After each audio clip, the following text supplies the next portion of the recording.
This episode of the Media Leader podcast was edited by our production partner, Trisonic. And if you're looking for podcast production support, we highly recommend them. Find them at trisonic.co.uk. But I think it's just that focus on the news TV segment of advertisers, bringing them into the TV ecosystem and proving the value of TV to a broader subset of the universe really is crucial. And it's going to be great and interesting to see how quickly we can scale that.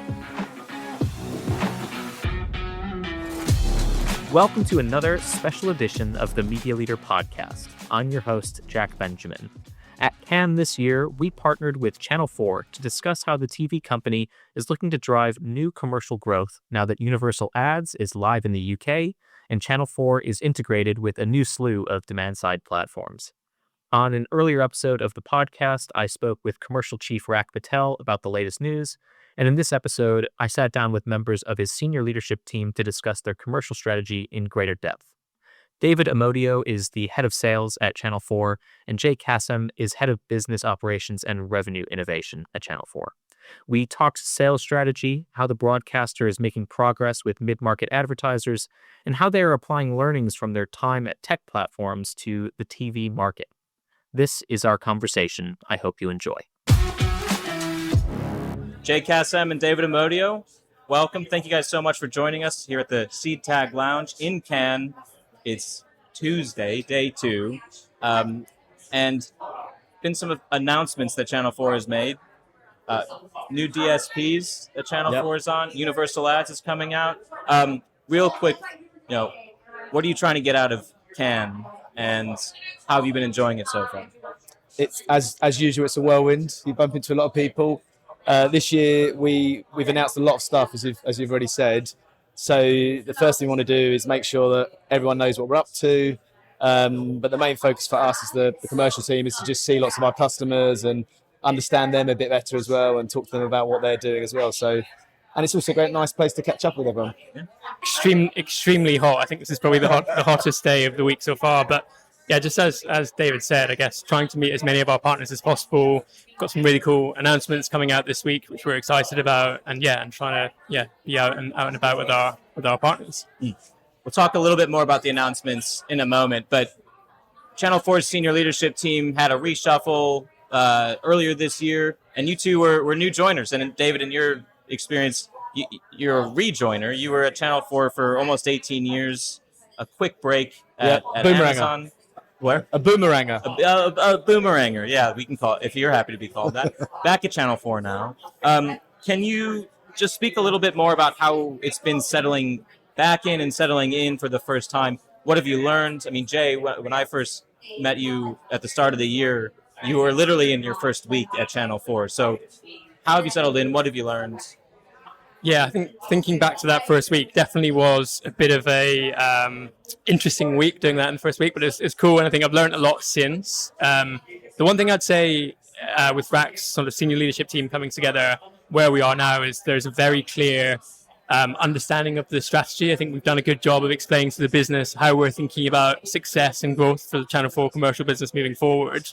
And what I would say is it's a real hunger, appetite, to evolve and change and buy into that strategy. So we'll talk probably a little bit more about it. But yeah, it's kind of it's been great to see. And that's important as well when you sort of make changes to your leadership team and you have new people join. You want to sort of make sure that everyone understands what you're shooting for and how you're thinking about evolving. So that's been awesome. Yeah, and I would just say, having had 5 months now of being at Channel 4, definitely understand a lot more about the company and the industry than I did in that first week when we last spoke. Yeah. Jay's a TV expert now, as we said. He's picked up scarily quickly. A crash course from David. But yeah, I mean, for me, it's been amazing to come back. I mean, it feels like a home from home. I'm going to quote a very learned and legendary friend of mine, Mr. Ed Chalmers, our head of trading. We were in a meeting the other day, and he said he's never felt or seen more innovation and energy in the team, and it was genuinely quite touching to hear that. There has been a lot of change. We're really clear, as Jay says, on our strategy. We are very much together. The team feels very united. We've got a really clear direction. We're very, very customer focused and oriented. So that is the laser focus for us. And we're here to drive demand, through whatever means we need to. We need to do everything that our customers need, and we're not going to stop until we do that. The one thing I would add, I think just, I'm coming from more of the platform space. So I spent some time at Spotify and I spent a few years at Reddit, and then joining Channel 4 in January. Just been super impressed with I mentioned the hunger and the appetite, but the speed and the sort of breadth of work and projects and partnerships that the company and the commercial team are thinking about has been really impressive. So it's just cool to be a part of it. Yeah. Well, it's interesting. You mentioned your experience. A lot of the senior sales leadership team at Channel 4 has platform experience now. Rak was also at Spotify. Sam Hicks was also at Spotify. Channel 4 is taking a bit more of a platform mindset when it goes to market. And I'm curious what your experience working with the likes of Spotify and Reddit, Jay, and David, your time at Amazon as well, what you've learned and what you're trying to bring to the table at Channel 4. Yeah, maybe I can start. Yeah. I guess what the platforms do well is the way that they think about segmentation and targeting different segments of the market and resourcing different segments of the market. Most recently, when I was at Reddit, I was working on the scale business, so thinking a lot about the mid-market and SMB segments, and it's very different. And that's probably something that broadcasters historically haven't had to think about, in all honesty, because of the way that the agency makeup of the way that the revenues have been composed. But I think what I've seen work well at the platforms, there's a lot that I think we can take into the way of working here at Channel 4. Think about that segmentation, think about expanding and diversifying our advertiser base. And a lot of the partnerships and work that we're already starting to announce are sort of the first steps in that direction. Yeah, I think if you look at the announcements we're making this week, that they're emblematic of what we're trying to do, probably more similarly to a platform, by removing friction, making things easier to buy to buy against our premium content. We've announced partnership with Amazon DSP, Pubmatic, Hawk, Freewheel, Yahoo. A lot of work's gone into that, and that is with the customer at the forefront of our thinking, to make it a really frictionless way of accessing all our great content.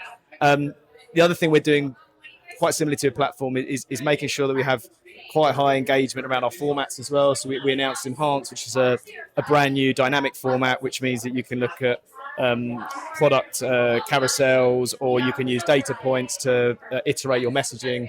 So all of those steps and all those partnerships with tech partners are very important. The other announcement we're making this week also is whenever everyone turns on their Hisense TV, you will be met with the biggest, most impactful format, and you can access that from Channel 4. So they're big steps for us. At the same time, you're still a broadcaster, and of course there are things about TV that, or broadcaster TV company, obviously streaming, you can go back and forth about TV definitions, but there are still things that make that unique. I mean, what do you want to keep about TV, even as you adopt more of a platform?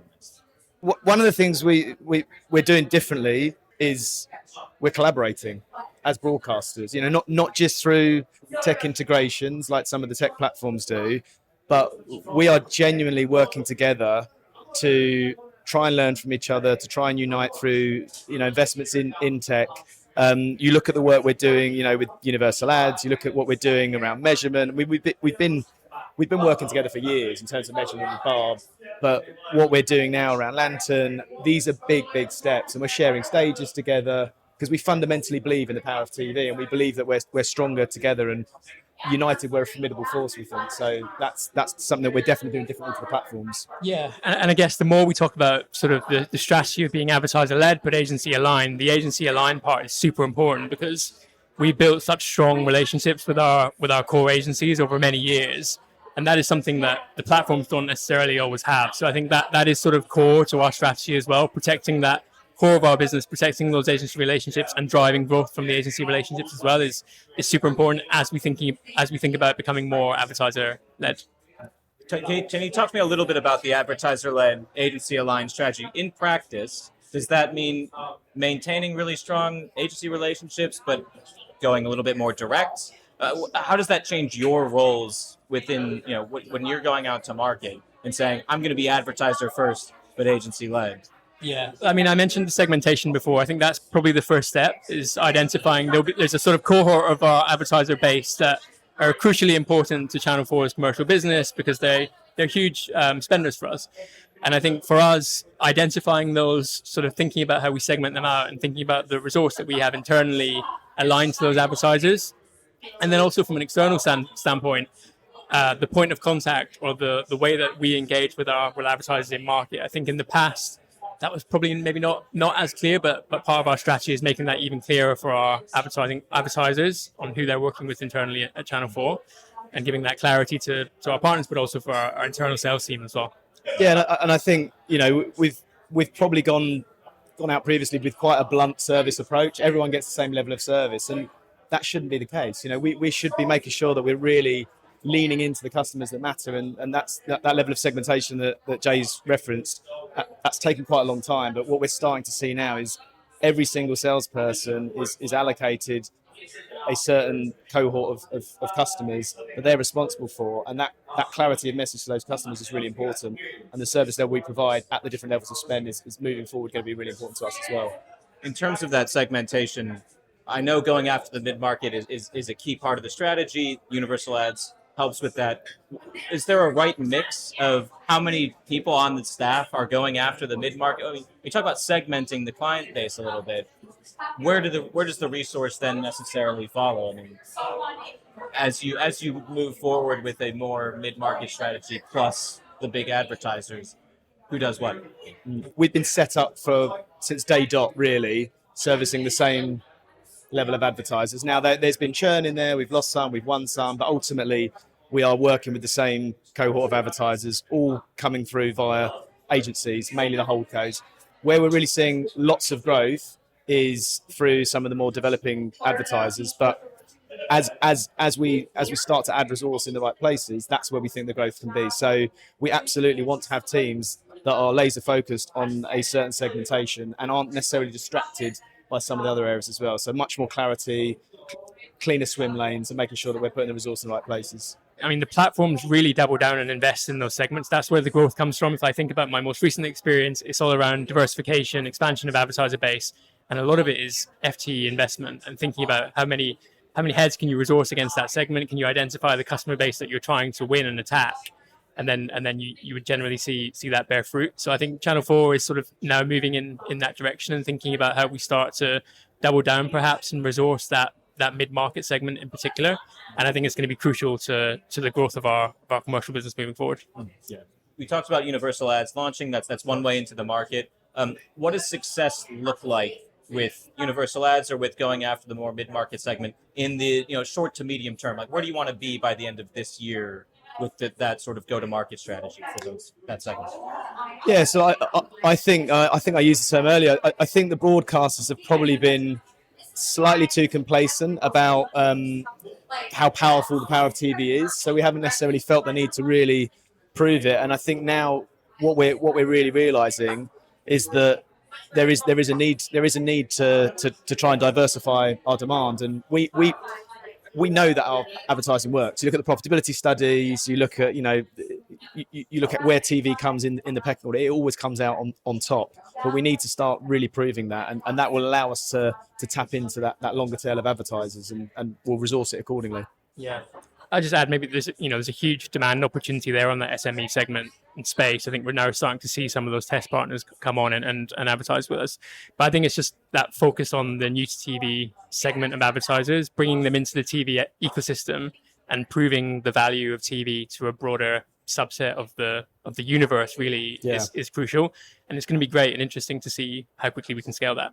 Yeah, and that's where Lantern comes in as well, to make sure that we've got some empirical evidence to prove to those smaller and medium advertisers that there is proof to drive return on their investment. We've talked a little bit about taking a platform mindset. One platform that Channel 4 and other broadcasters have sort of embraced but also competing against still is YouTube. And I'm curious how you weigh the channel's YouTube strategy within your roles in Channel 4 sales, especially amid concerns of, measurement standard has become such a hot topic of conversation with YouTube, with broadcasters embracing YouTube. What's important for you and your clients that are looking at, okay, yes, we want to advertise on Channel 4, maybe we also want to advertise within Channel 4 content on YouTube. What does that conversation look like, especially on proving that it works? Look, it's a very complex world, right? I think that's become clear as you walk up and down the Croisette and you have lots of different conversations. We made the decision to put lots of our content, long form and short form, onto YouTube. We did that because we know there's an audience on there, and we know there's an opportunity to put professionally produced content onto a platform. What we found is that about 85% of it is being discovered via the algorithm. So that's a really positive thing for us, because it means that people are on that platform who might be watching other content. So we would rather they watch professionally produced content. And answer to your question around measurement, you can have a big discussion around Barb and the stuff that came out a few months ago, cease and desist letters, and I probably don't want to go there now. But we very much believe that standards should be kept when it comes to measurement. It's the absolute framework, the gold standard that TV provides both consumers and advertisers, that level of trust. TV is on YouTube. YouTube is not TV. That's not going to change, we don't think. I mean, it could in the future, but it would require an absolute U-turn from YouTube to do that. I don't think they're prepared to do that. So we absolutely see it as a really important platform. We've integrated with their DSP as well, DV360. We've announced on Friday last week that we've also given access to Google Audiences, Affinity Audiences. We're launching PMP, so they're a really important partner. But there are concerns around some of the measurement that they work by versus the TV broadcasters. I mentioned at the start, you guys are both new again to the team. You've also had another new joiner at the very top. Priya Dogra joined earlier this year. What's been the relationship with the new CEO? And if you look, looking further ahead, the goals that she's setting for the overall company, how is that trickling down into your team? Priya has been in role, I think, 2 months now, maybe just more. She's been fantastic. She's been very leaned into the commercial team, hugely supportive. She moves at pace. She's supporting the strategy we were putting in place, and she's given us a really, really clear direction. So it's just been really, really reassuring to, she's got a great background, both commercially, and she's got such a varied background. When you look at her sort of, her track record, she's going to bring a lot of smart thinking to how we partner with other areas as well, and other partners. So that's really important to Channel 4 as well. So we rarely do things on our own. When she joined, we were fortunate enough to have a few hours with her to take her through in detail our commercial strategy, and we got some great buy-in. So I think from them, we've been able to sort of meet weekly and explain how things are progressing against it. And as David said, she's had some great questions and pointers, and giving great feedback on how we should think about things moving forward, because she comes from a great sort of commercial background anyway. So it's been amazing to have her on board, and we're excited about what's going to come from here. Yeah, and I think if you look at some of the stuff she started before she came in, Universal Ads was very much her baby. So that's been really really exciting for us to have someone who gets our world and can help us progress really quickly. Looking ahead to H2, thinking not just Channel 4 but the whole TV industry, what's something that you're looking for in the back half of this year? Prediction, let's say, or something that you would like to see happen within the TV space more generally over the next 6 months or so? I personally would love to see a continuation of the fantastic collaboration and the spirit. I can't stress enough how much everyone is on the same boat. Like, genuinely are. If you look at the things that we're launching here out in Cannes, Universal Ads, Lantern, I would love over the course of H2 to see some really strong beta tests for Lantern to prove empirically the real return that is going to advertisers, both in the short, medium, and the long term. I'd love to see a diversity of brands coming onto not just ours, but Sky's platform, ITV's platform, because I think that's great for the industry, and I think it's great for brands as well. So that's what I'd love to see.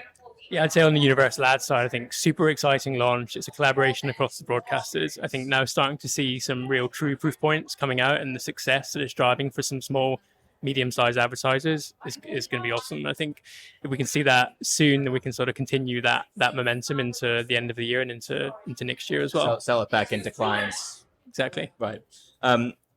Last question. I started with how you're enjoying the Cannes so far and what the goals are. Are there any themes or takeaways from this year's festival? I know, Jay, this is your first time in Cannes. David, seasoned veteran? How many times? Yeah. I don't know how many, but we yeah, don't have to since I was young. Reveal that. I guess, David, for you, what's changed? And Jay, what stands out first time being here? I think what we're starting to see, I mean, there was an incredible session on the beach earlier with Ian Russell, Molly Russell's father, and I think what started to change is we're having conversations with advertisers and also tech platforms. I was with Trade Desk this morning, and I think there is a genuine understanding of a need to change. Now, that change isn't quick enough, but universally, there feels to be, a general agreement that we have to start changing an industry on lots of different levels, both in terms of some of the toxicity around some of the social platforms, but also in terms of actually proving out the importance of quality and trust from a pure just proof point, an ROI point of view. So I'm very optimistic that as the years of Cannes go on, we're going to see a rebalancing. And I think that started over the last year or so. So this does feel like a sort of seminal moment, I think. The power of TV is probably the sort of thing that I'm taking away. Seen a few panels discussing it, but I think even more so moving into sort of future years and with everything that's going on across the macro environment, I think the value, the positioning of TV, the power of TV being a trusted destination to spend as an advertiser, I think is only going to get stronger. So I think I'm seeing that come through a lot as sort of undercurrent of the strength of TV through a lot of what we've seen this week. Sounds like you've been to a couple TV panels. Maybe they discussed that. Jay, David, it's been a total pleasure. Thanks so much for joining me. And I look forward to sort of continuing the conversation as you spend more time back in Channel 4 and building a career at Channel 4 as well. Thank you. Thank you. Thank you for having us. Thank you for listening to the Media Leader Podcast. Our executive producer is me, Jack Benjamin. Special thanks to our production partner, TriSonic. You can find all our episodes on the podcast platform of your choice or on our website at uk.themedialeader.com. But do please remember to subscribe to be notified of our next episode. You can also subscribe to our newsletter at The Media Leader to receive daily coverage of all the biggest news stories in media and advertising. From all of us at The Media Leader, I'm Jack Benjamin. See you next time.